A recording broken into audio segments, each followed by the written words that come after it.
ভাঙড়ের দাপুটে নেতা আরাবুল ইসলাম সাম্প্রতিক সময় তিনি আইএসএফ এ জয়েন করেছেন, তিনি ক্যানিং পূর্বের প্রার্থীও হয়েছেন।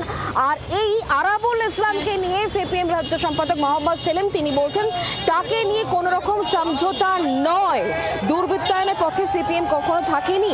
আর তাহলে এবার প্রশ্ন উঠছে সিপিএম এর সঙ্গে আইএসএফ এর যে জোট হয়েছে সেই জোটের তাহলে ভবিষ্যৎ কি? সেলিমের মন্তব্যে জোট নিয়ে এই মুহূর্তে জোর চর্চা কিন্তু শুরু হয়ে গিয়েছে।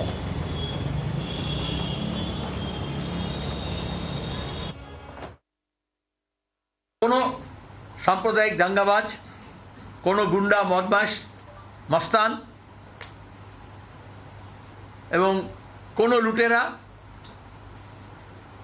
দুর্বৃত্ত বা দুর্নীতিগ্রস্ত তাদেরকে বামপন্থীরা আমরা দূরে সরে দিই। আমাদের মধ্যে দু একটা এরকম ঘুণ ধরা পোকা ধরা কিছু পেলে সেগুলোকে আগে ফেলে দিতে হয় এবং অতীত দিয়েছি, এখনও দিচ্ছি। আমাদের প্রার্থীদেরকে আপনারা দেখেছেন। তো তার মধ্যে এবার সিপিআইএমের লিবারেশন এবং আইএসএফ যারা বামফ্রন্টে শরিক নয় কিন্তু বামফ্রন্টের সহযোগী হিসেবে লড়বে বলে সিদ্ধান্ত নিয়েছে বিজেপি এবং তৃণমূলকে পরাস্ত করতে। তাহলে যাকে আমরা পরাস্ত করব তাকেই বগল দাবা করব, সেটা কোনো সুস্থ রাজনীতি হতে পারে না। সিপিআইএম বামফ্রন্ট এটাকে অ্যাপ্রুভ করে না, কারণ গত 15 বছর ধরে যারা ঘর জ্বালিয়েছে, যারা অফিস জ্বালিয়েছে, যারা মানুষ খুন করেছে, এমনকি পঞ্চায়েত নির্বাচনের সময়ও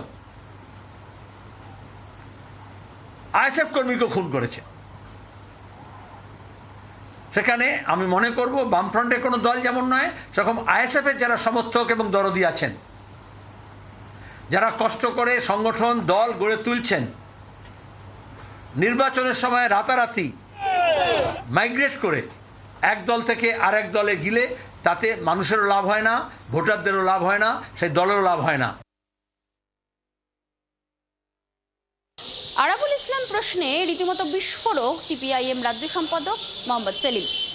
সিপিআইএম কোনো রিসাইকেল বিন পলিটিক্স পছন্দ করে না এবং যাদের সাথে দুর্বৃত্তায়ন রয়েছে, যারা আইএসএফ কর্মী সমর্থকদেরও মেরেছিলেন, তাদের সঙ্গে কোনো রকম আপোষ নয়।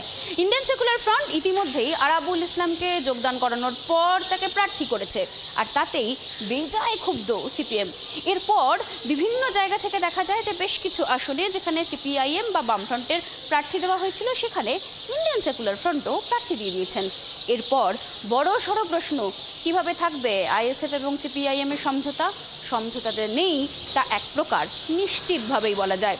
জি24 ঘন্টার জন্য ক্যামেরায় নবীনের সঙ্গে মৌমিতা চক্রবর্তী, কলকাতা। বাংলার আওয়াজ, বাঙালির আবেগ, জি24 ঘন্টা।